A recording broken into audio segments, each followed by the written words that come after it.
everyone. Thank you very much for joining us in the 5th ArchiTalk today.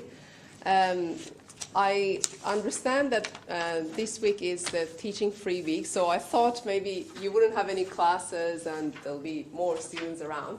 But anyway, I guess that's a great opportunity for us today to host two of the best, Steve Woodland and Greg Howlett today. It's a real pleasure and thank you so much.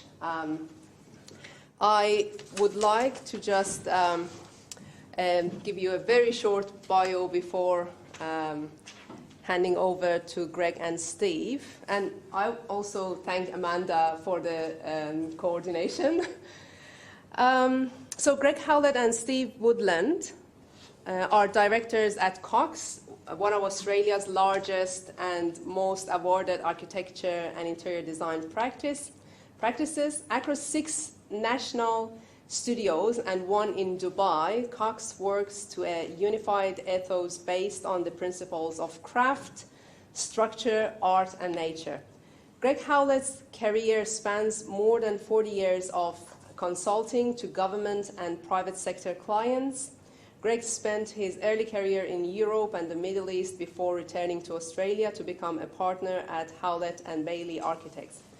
Howlett and Bailey merged with COX in 1995, and Greg is currently the director responsible for leading COX's work in the Middle East. Greg's many awarded projects include the West Australian Maritime Museum, government offices, East Perth, and Albert Facey House in Forest Place. He is a past chapter president of the AIA and the ACA and has sat on multiple government and institutional advisory and development panels. Steve Woodland was design and managing director at Forbes and Fitzarding prior to its 1998 merger with COX, where he is now creative director. He's widely acknowledged for his design expertise and has been recognized through prestigious awards and publications on a local, national, and international level. This includes 4 George Temple Poole Awards and Sir Zelman Coven Award and the AIA Architecture Medal. Steve completed 2 terms as the Western Australian government architect, providing design stewardship over major city building projects along with development of the state's first built environment policy. Oops, sorry.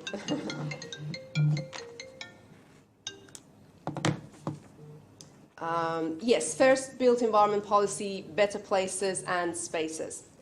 He is currently creative director on the Oman Museum across ages in Nizwa, Oman, and the Expo 2020 Opportunity Pavilion in Dubai. Thank you so much, Steve and Greg. I would like to welcome you. Right, thanks very much, Teresa. Well, I'm Greg Howlett, and I got that long introduction. Some of which is true, I think. I'll probably start off and just tell you a little bit about my journey, which, as it turns out, is not dissimilar to Steve's journey. And then Steve will do a presentation of some of our current projects and recently completed works and tell you some of the design story or narrative that goes with it. When I say our journey is similar, we actually went to high school together at Applecross Senior High School, and then subsequently both came to Curtin, where we completed the course in 1977. So as that puts me 42 years into the business. At that time, in the market in Perth, it was absolutely appalling. There was no work around, and I've got to say, at the moment, you're lucky you're at school because work's pretty thin on the ground currently. And so when I graduated in 1977, despite my father having had a fairly successful practice, or very successful practice in the 60s and 70s, there was pretty much no work. So I finished the course in November 1977 and arrived in Dubai on Christmas Eve that same year, and worked there for a period and then worked around the world for a couple of years before returning to Perth and joining my father's practice. Now, as I say, the practice at that time was kind of in a bit of decline, so it took us a few years, but by the late 80s we'd built it back up and we'd developed it into a significant practice, but it was becoming that much more difficult to get work. What I found at that time is there's a lot more companies coming into Perth from over east, and not to mention international players starting to look around Australia as a potential market for them. I actually headed up a committee for the state government in the early 90s. I was president of the Institute of Architects at that time, and that committee was research and development into the construction industry, and one of the people on it was a doctor from CSIRO, and they'd completed a paper just recently. It was about 5 years prior, and it had within 20 years all construction will be done on a global basis, and the consultants with whom they work will be able to operate in a similar way. And that was a real sort of eyes wide open point for me. You either get big, get small, or get out. Getting small was not particularly attractive to me. I didn't want to get into the sort of residential, small architectural market, so it was try and get big, which meant just talking to a few other national architects about what might happen and whether they'd be interested in joint venturing and or merging. And within about, 1995, I got a call from Philip Cox saying, I hear you're looking around, and what about us? And that was a pretty interesting discussion.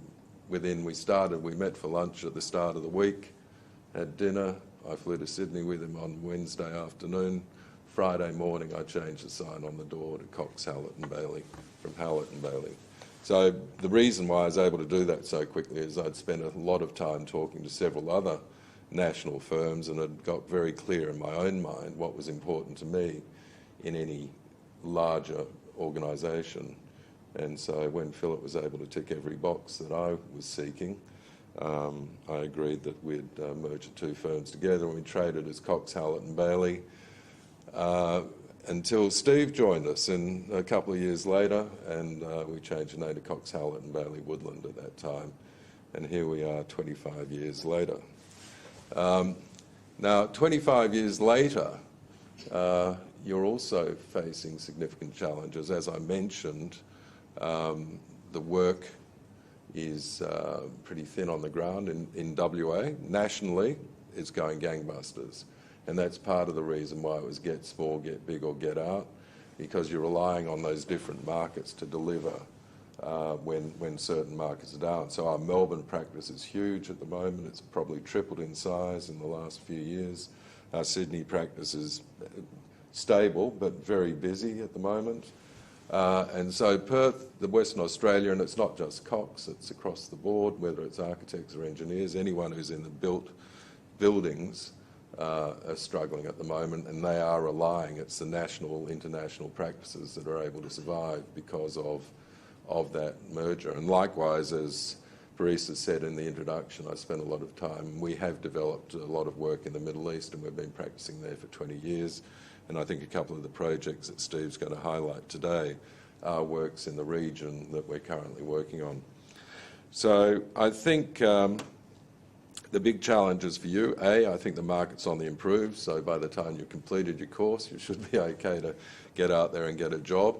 One thing will say to you is I'm currently working with Curtin, both with the Pro Vice Chancellor and also as an advisor on the advisory panel with the school staff, with a view to largely restructuring the way the course operates, which will include, I hope, a work integrated learning situation which existed when Steve and I were at the school, where you had to get out for at least a semester. I think it was 12 months. You had to get out into practice and get some experience and make contacts, more importantly. And so I think that will be improved, and I also think hopefully there will be a lot more electives in the course. I understand at the moment there's only the one elective, which I think is basically verging on criminal. Hopefully there will be an increased number of electives so that it gives you a broad different people, different experiences across the board, because architecture is a very broad skill set. Many people, not everyone's going to be the gun designer, and there's a lot to do with delivery, job getting and everything else that goes with the business. So I would encourage you to try and get out there. I mean, as I say, the market's not great, but if you can get some internships or some such things at the moment, I'd encourage you to do so. In Perth, our studio, 5 of the 6 directors are all from Curtin University, but strangely all the interns that we've taken recently have come from UWA, because part of their course requires them to get out and get a job. So that's what we've been doing. So I encourage you to do that, and I don't want to drag on because there is a lot of work to go through. So I'll just introduce Steve Woodland now to come and take you through some of the projects, and hopefully if you've got any questions so we can answer those jointly at the end. Thank you. Do I need to wear this mic? Yes, please. Thanks, Greg. As Greg mentioned, fortuitously, he and myself have been, our professional life in particular has been highly interwoven over the years, from very early inception when we were here, studying here, and I guess our passion for architecture has remained throughout that period in various guises, from work here and work overseas. So whilst the profession has always faced its challenges as marketplace changes, as technology changes, as commercial expectations change, I think the love of architecture for what it's about from an intellectual standpoint, creative standpoint, remains something that both Greg and I are still strongly dedicated to, and the value of architecture in that regard. So we still love it, even though we're getting pretty old.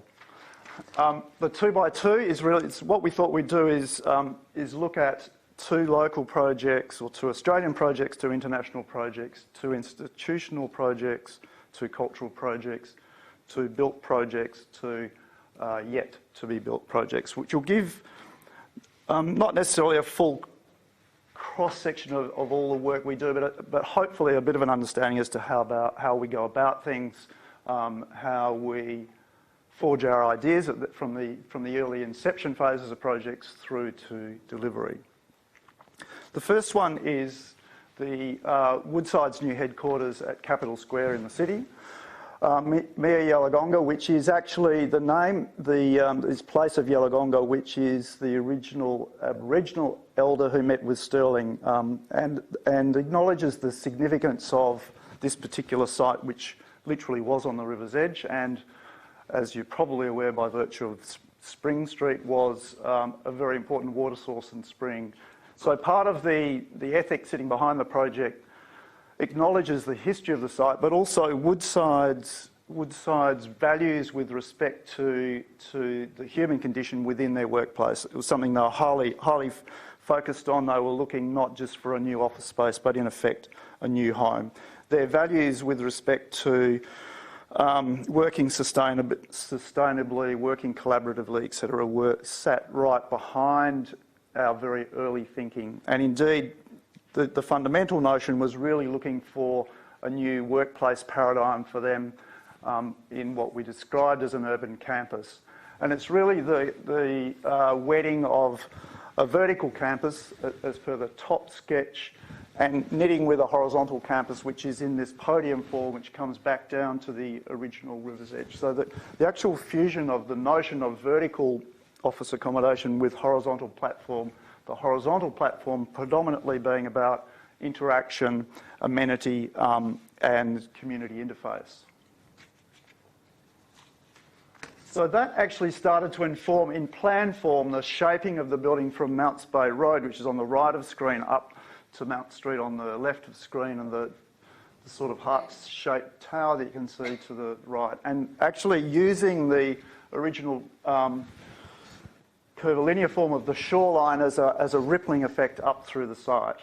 And that informs, you'll see as we go through, informs the sculpting of the podium as it works its way to the tower in the top left-hand corner, with the pure circular geometry sitting as a key informant in terms of the key spaces and places on the site. with a whole range of terraces and outdoor experiences from the tower in the top left, which spills right back down to the original water's edge. So a collective, in an urban campus sense, a collective of spaces that flows from outside right through and up into the tower. The tower itself has a major stair element, internal stair element that runs essentially right through the building. It staggers and moves around as you go up through the floor plates, but it provides a continuous social network, if you like, a vertical main street right through the building, which then comes down and eventually connects back into the podium plane that we looked at just a moment ago. So in commercial terms, big flexible floor plates, but most importantly gathered around the social heart of this stairway, which also gathers up amenity areas in terms of coffee making, casual meeting, spontaneous meeting spaces. All the places where people come together are aggregated essentially around this element within the floor plate. And the curvilinear form, as I mentioned, so that's sort of the spirit of the building in that curvilinear sense flows right through to the tower. This northern face, the gentle waving form of the tower as it recedes and comes back to the street with a beautiful play of light and silhouette of that, the actual final silhouette being the final form of the tower. So it's fairly chameleon-like as you move around it in both coloration and form. The colour palette is a double palette bred out of essentially West Australian landscape. So in the horizontal field, running through from the light sandy ochres through to the deeper golden ochres. In the vertical sense, the sky and water axis corresponds to the tower. So in a way, the building is in colouring terms is a response to this cross-axial colour palette, which of course also connects back to Woodside's relationship to land in terms of its own industry. The lobby area is a transparent piece, essentially a place that you move through. It's not the formalised lobby in the normal sense, it's really a transparent piece that introduces you to the podium and the gardens beyond. And then, as I said, the terracing of the building from this is looking from the tower down, as it moves towards Mounts Bay Road on the top of the screen, a variety of outdoor spaces for recreation, leisure, health, etc. And within that podium structure is a whole raft of staff amenity ranging from theaterette space such as this one, through to training rooms, gymnasium, food and beverage, child minding. So it's in a way there's a giant neighbourhood situation sitting in the podium piece, which then flows back up and into the tower as the vertical piece. The theaterette and podium comes around to meet the freeway edge, which is just sitting off screen here. So the building has multiple frontages, both Mounts Bay Road, the high speed reading of the freeway, which was very important to Woodside, and also the more intimate relationship to Mounts Bay Road. Or Mount Street, I should have said. So sitting in the broader sweep of the city, it sits obviously at the western edge, really the connector piece to Parliament Kings Park on the left of screen, and then obviously connected back through the main fabric of the city.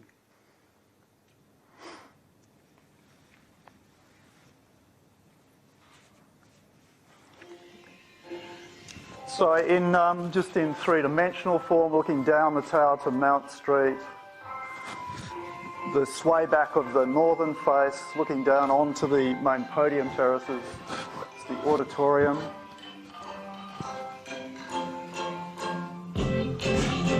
And a general play of light as you move around the building by virtue of the curved form. And then the podium structure running along the freeway.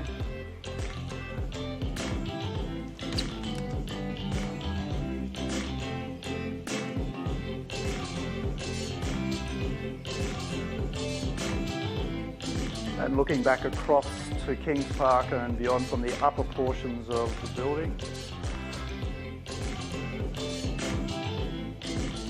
With a lit crown at the upper level as part of the evening silhouette.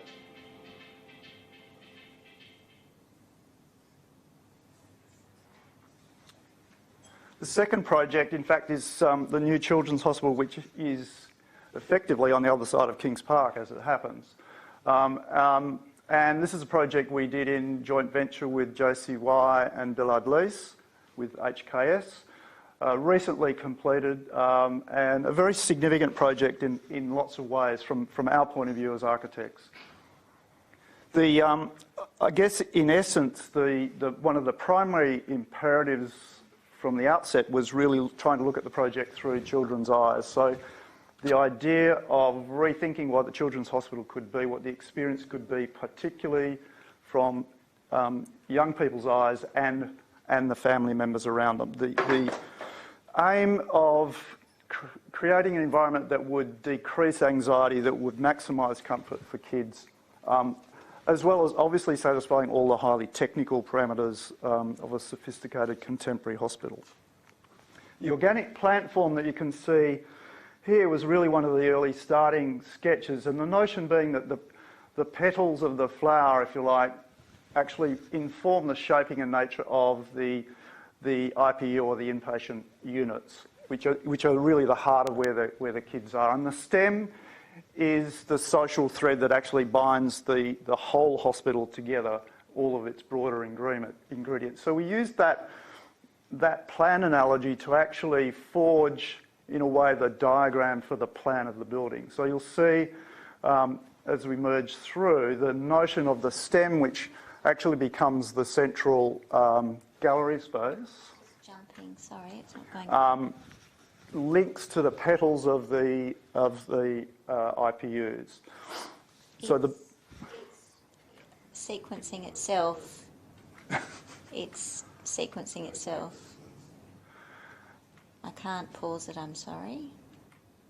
So the purple and the IPUs connect through to the main social spine, which binds all of the ingredients of the building, which includes. So there's a whole research component. Obviously, there's all the clinical areas as well as the actual inpatient units itself. The idea was that central thread, this heart space, which is a primary gallery space through the centre, would allow people to come to the hospital and find all of those ingredients with a degree of clarity and comfort. Probably our biggest criticism of most contemporary facilities was the lack of wayfinding, the lack of cognitive clarity for people as they're moving through these sorts of buildings. And bearing in mind that families and kids, when they're coming to this situation, are usually coming with a huge amount of anxiety and challenge, I suppose, in terms of their situation. So the notion was to try and ensure that we provided an environment that was as comfortable as possible in that regard. And that's not as easy as it sounds, in the sense that these buildings are extremely, behind the scenes, highly technical and highly complicated, highly sophisticated. So balancing those needs behind the scenes with what happens within the spaces was critical. Do you want to go back to any ones in particular? Just the colourway, probably, if we can, if it's working. Yeah. So in addition to the form, the palette was drawn out of, we're immediately adjacent to Kings Park, which gave us some really strong clues and cues. Firstly, in terms of raw palette, which you can see, we extracted the seasonal and ground plane colours of Kings Park, and those are evidenced right through the building, both externally and internally, and used as wayfinding. In addition to that, if we can move down 2 slides, maybe. That one? That one. The aim of that petal form was that the basic aim was to ensure that every kid's room, had visual attachment to sky, horizon, and preferably landscape. The therapeutic benefits of natural circumstance are very well researched and widely known in terms of the ability to make kids calm and to increase or reduce, I suppose, in a way, rehabilitation times. That's true of adults as well. It's particularly true of children. So throughout the building there is this contact with landscape and nature. There is a reference back to the coloration. I'll just go through these, Steve. Yeah, if you just click through, there's a giant artwork which sits on the eastern side, which is providing sun shading and animates it at night. The eastern facade up the top is effectively a big triple glazed animated piece that changes hour by hour relative to sun, so that opens and closes completely in terms of solar performance. If we move down, so the texture of the building also changes as it moves to the, if you like, the residential end, the IPU end. The texture of the building is deliberately more fragmented, more cellular and finer grained.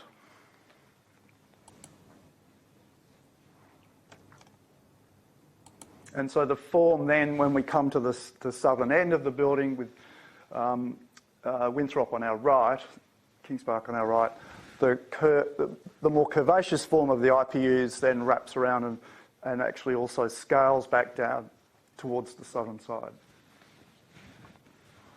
And you can just see some of the artwork animation there, the solar responsive skin, which is both on the east and west of the building. That end being predominantly the clinical and research end, and then this end as we come left is the, if you like, the residential end or the IPU end.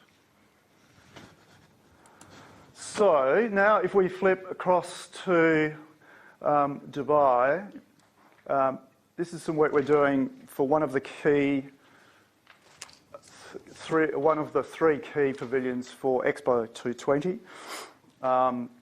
The three thematic pavilions deal with sustainability, mobility and opportunity, and we're dealing with the opportunity pavilion, which is going through its final design phases at the moment. It will be a highly visited building, so whilst it's not huge, it's estimated it'll get about 20 million people through it over the 6-month period of Expo. It has to be able to be fully dismantled. We've actually provided a scheme which enables every component to basically go back to source. One of the platforms of the thinking for the building and the ethic was really about the notion of human dignity, and that opportunity for all is pretty critical. Human dignity lies within everyone, and is really at the very centroid of humanity. It was one of the really challenging debates we had early on with the client group as to how that manifests itself into the story of this pavilion.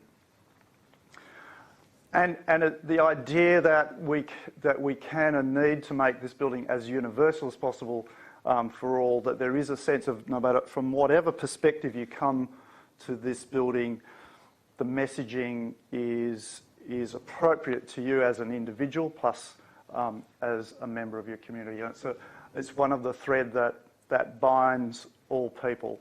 So it's a key narrative within both the building itself, which, as we'll see, it's also will be a key narrative in the actual exhibition work as it unfolds. Unfortunately, we're not allowed to show any of that at this point. But there is the building is about a sense of courage and hope in terms of the global future, using human dignity and the ethic of human dignity as a power broker to enable people, to empower people to contribute, with a view that there are actions to be taken beyond the experience of this building.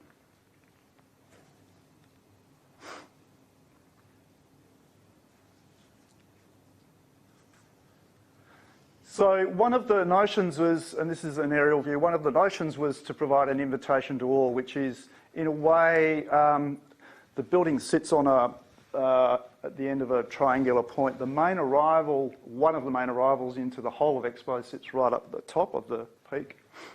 There'll be huge arrival numbers through there. But the idea was to have, in a way, no actual front door, albeit that there is within the journey, but the fact that you can gravitate to this as a place within Expo, under this giant unfurling parasol roof. You can engage with the building from a range of standpoints, informally and formally, multiple journeys, social journeys, and indeed just simple informal resting points. So it's a whole matrix of experiences. including a kind of a food and beverage village of foods from around the globe sitting to the right. The primary gesture being this big unfurling ribbon-like canopy, which is the ribbon parasol. It starts at what we call the sunbud, which is right at the top of the screen, unfurls and wraps its way round to provide this invitation essentially from the direction we're sitting from the bottom of the screen. And then the main internalised journeys sit in a sort of land enclosed form, stone enclosed form, which is winding its way out to the left of the screen. So the simple diagrams that are attached to that were about the notion of the ribbon story wall, so that both externally and internally, that waving stone wall that you just saw is the informant in terms of the journey lines. Within the building, there are a series of different journeys you can take from different perspectives, and that will become clearer over the next year or two as the stories emerge. But there are 3 intertwined stories. So it's as I said, a really high movement building in terms of people moving through these zones. It means that people can certainly visit 3 times and pick up 3 different but related stories, culminating in the infinite bridge which sits under the main sunbud at the end, which is that conical form. So you move inside the building to the right of screen, and then you emerge back out again under that sunbud in the big spiral bridge, which takes you back down to ground. The sunbud works with natural light to actually harness sunlight and drop it into a space that is quite an important celebration of the individual. So whilst a lot of the spaces are highly collective, high numbers of people as groups, etc., there is this moment in the journey, important moment, where you emerge from the ribbon journey into the sunbud with this sunlight celebrating, and actually a fairly deliberate moment for contemplation. On the left-hand side, the threads, the whole canopy is made of is a threaded rope structure. The narrative behind that was the strength that comes from weaving together the individual filaments. So the celebration of the individual as the individual thread, the collective strength of community that comes through the weaving of the rope together. So it's an important symbol, both in that, I guess, slightly academic sense, but also that it's a familiar material to people. So the whole project was aimed at providing familiar, virtually unprocessed materials wherever we can. And that harks back to this notion of responding to the individual from every perspective, providing something which is hopefully at least familiar in its textual and materiality. And that ranges from literally stone, locally occurring stone in gabion form, which can be removed post-event, the rope form of the canopy, and timber structure to the parasol itself. The notion of this space that you arrive into in the sunbud, which is probably the most, if you like, ceremonial space within the journey, which celebrates the individual and provides a place of respite and contemplation and playing with natural light, clearly.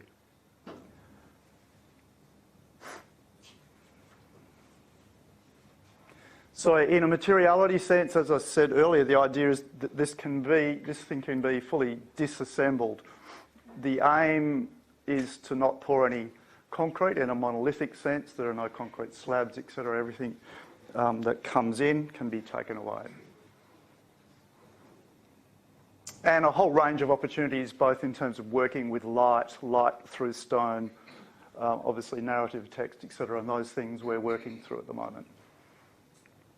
The structure of the parasol is It's a timber structure, again, a skeletal structure that is pre-assembled in components, and it has the ability, it sits on paired legs, and the cross arms are able to move and tilt, as you can see in the diagrams, and that enables the ribbon canopy to move from its various angular positions as it sweeps around and forms a cone. So off that central pivot point, we can adjust both the width and pitch of the canopy. And then the rope canopy is attached to that as a subframe.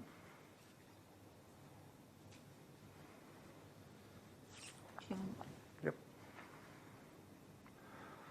So that, as you can just sort of see sense of that structure which is sitting under this roped, the roped parasol, and that sits on a series of legs that winds its way around to the top of screen, spirals around to this point where the bridging occurs. So looking in and under the canopy, it provides filtered light, obviously, back under this surface. So whilst Expo will be in winter, it still gets pretty warm. The idea is that we're actually playing with the density of the rope weave to provide the right balance of shading and filtered light to certain areas under the canopy.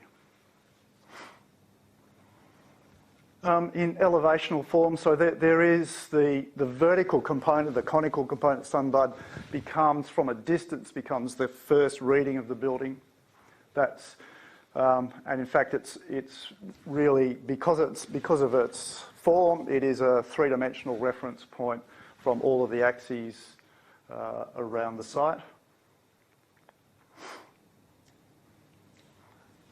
Huge green wall which actually sits on one of the flanking sides, which also enables people to come up onto the roof surface, which is actually sitting over the journeys below. Yep.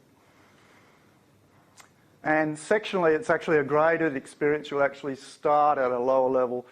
You move up to a higher level at the left-hand side of the screen, and then you move out and into the sunbud at an elevated point, hovering within that space, then down to ground.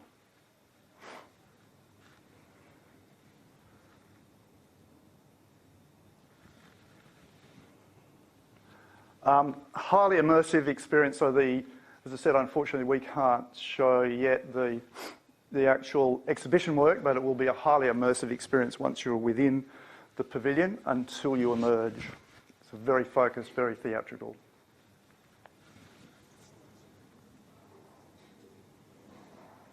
This is some of the early indicative work of the journey lines sitting. We've stripped the top off, journeying through the building and into the sunbud in the top of the screen, and then emerging into that space.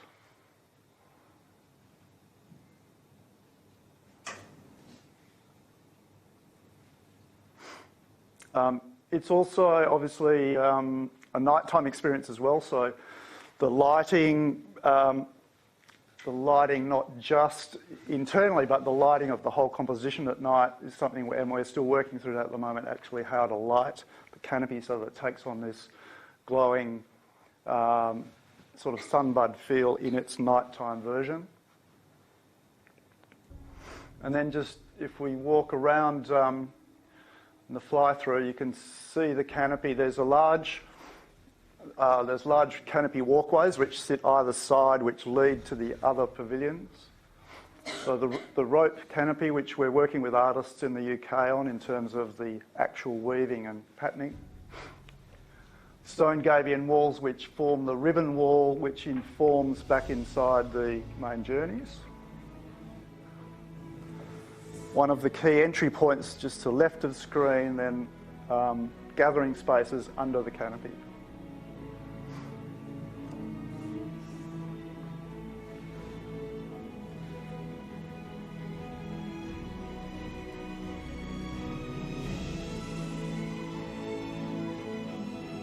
There's a landscape narrative generally externally which talks about indigenous plantings, which is a part of the overall story, which is also carries through internally. is actually one of the early referencing spaces before you move into the actual internal journey.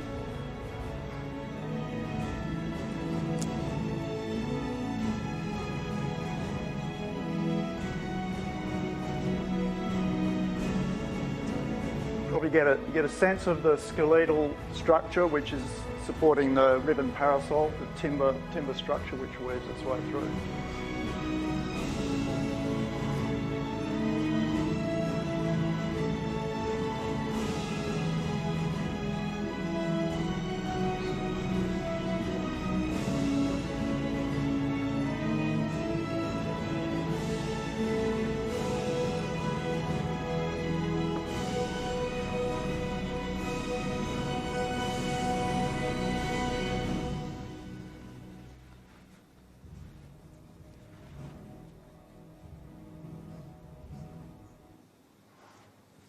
So the last of the projects in the same neck of the woods, that in Oman,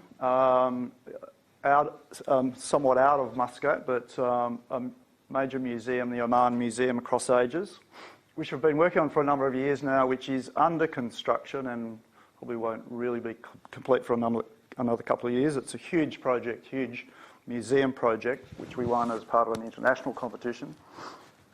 How many I can't remember. It seems like ages. A long time ago. Another, I guess, in the spectrum of things we've been talking about, another really interesting project, something which has, generated its own narrative from day one. It is very much a celebration. The original notion, very much a celebration of their Renaissance period, which was the back end of last century, and a celebration of the chronology leading up to that. It's in this extraordinary site at the base of the Al Hajar Mountains, as you can see, a really raw, desolate landscape, amazing landscape, which is a part of the kind of the texture of Oman, which is in itself has some incredible landscapes in all sorts of ways. But the idea was that it is a place of memories and celebration. So this is a museum for the Omanis themselves. It isn't conceived as being a tourism museum. In fact, much of the pitch is towards the youth of Oman, for them to get a better understanding of their history and legacy and the backstory in terms of their land. And in that sense, providing a kind of a symbol, if you like, of what has been achieved in Oman and the shift over the recent century, and to provide something which beckons interest and memories. The story, as we work through the project, the stories of Oman are quite extraordinary in terms of not just their natural stories and landscape stories, but also the stories of their culture and particularly through last century, how things have changed and how they've progressed is quite extraordinary. But the natural circumstance to us was one of the key starting points.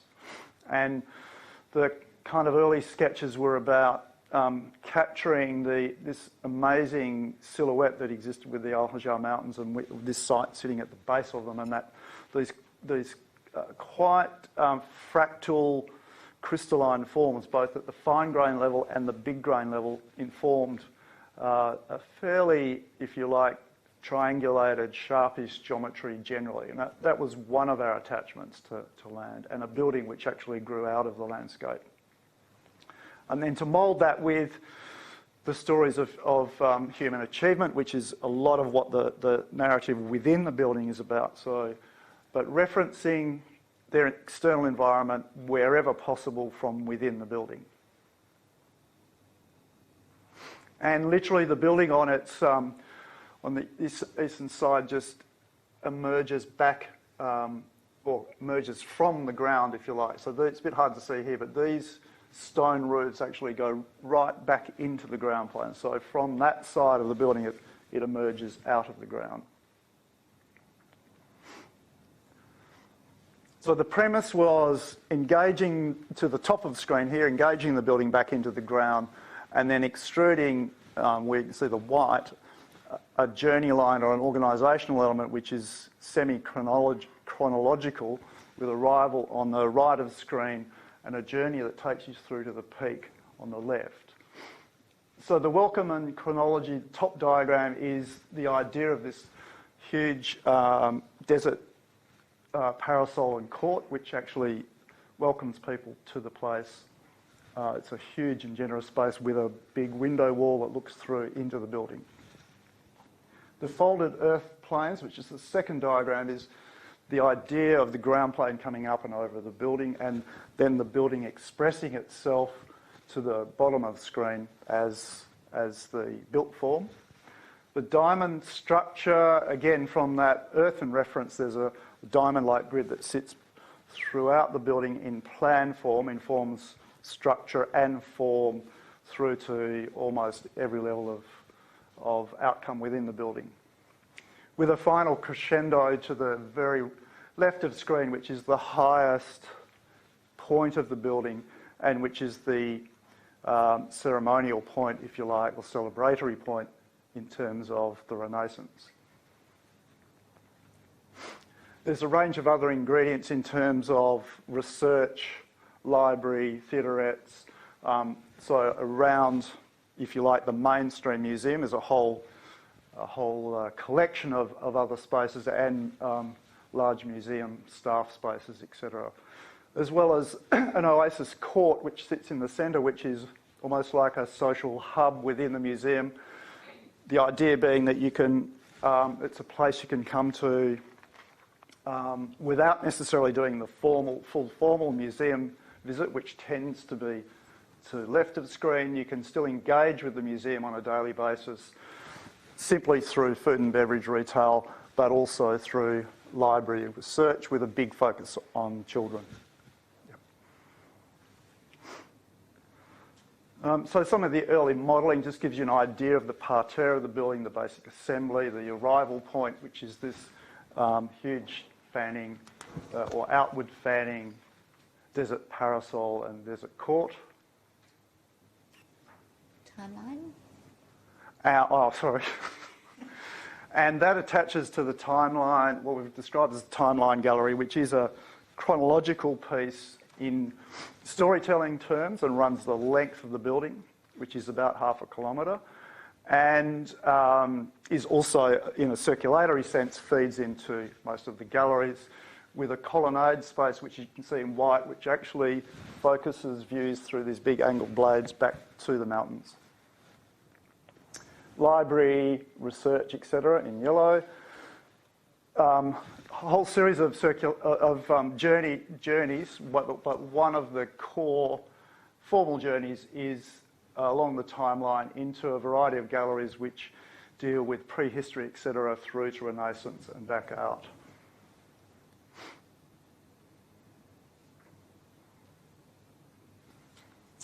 The Renaissance gallery at the end of the timeline sits on a large reflection pool at the end, which is reflection in literal sense. Is the idea is that at that point in your journey there are spaces for contemplation and reflection at the end of what is actually going to be quite an intense journey in terms of the exhibition journey itself is a very intense piece of storytelling.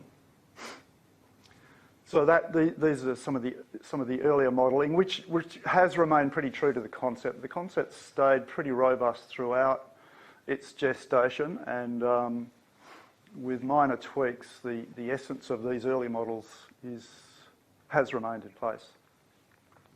In materiality terms, as you can see with the timber model, the idea that it's certainly very much a stone building and raw local stone to all of the top side of the composition, and then a finer, still local stone, but a finer, more crafted stone to the colonnade and the expressed pieces of the building. So there's a contrast between rawness, earthiness, where it meets the ground, to, if you like, a more refined, pristine piece in terms of the colonnade. And you get a sense of the escalation of the building from ground to about a 30-odd metre tip point here. So in cross-section, entry in from the Desert Court through along the timeline with the various galleries sitting through on the other side, the Renaissance Gallery, which is copper-clad, so one of the few pieces of metal, large-scale metal in the composition, copper being one of the essential metals of Oman, and we've used that just for key ceremonial pieces throughout the building in conjunction with the stone.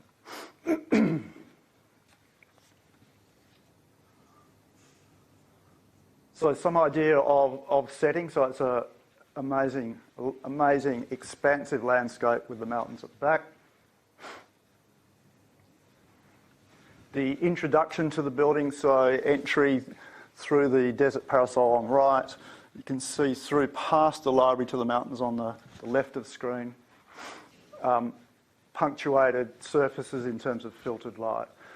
The colonnade, timeline and Great Colonnade on the left, which engages with a series of outdoor spaces right of screen. So from the apex of the building, if you like, the Renaissance Gallery, which you can see through into.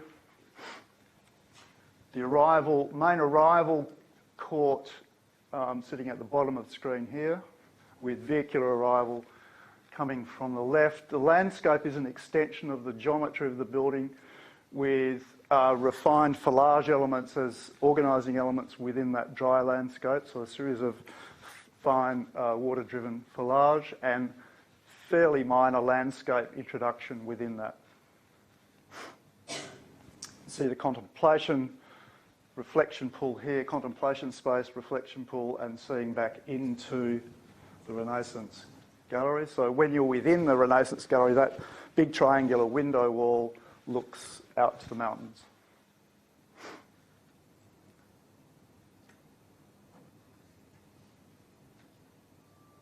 And finally, just this is one of the early fly-throughs, but it still remains essentially as per the concept today.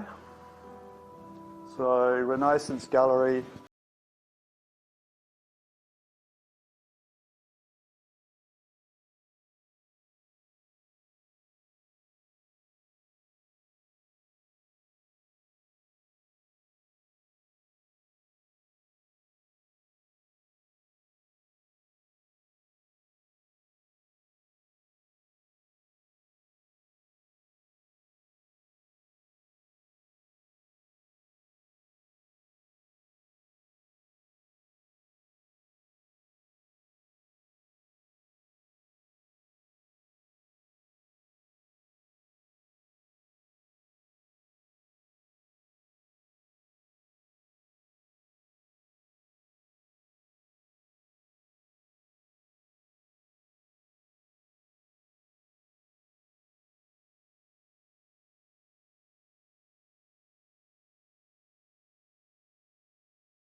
the large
Oh, and thank you to Amanda again for Amanda put all of that together, did all the hard work. Thank you so much. Thank you.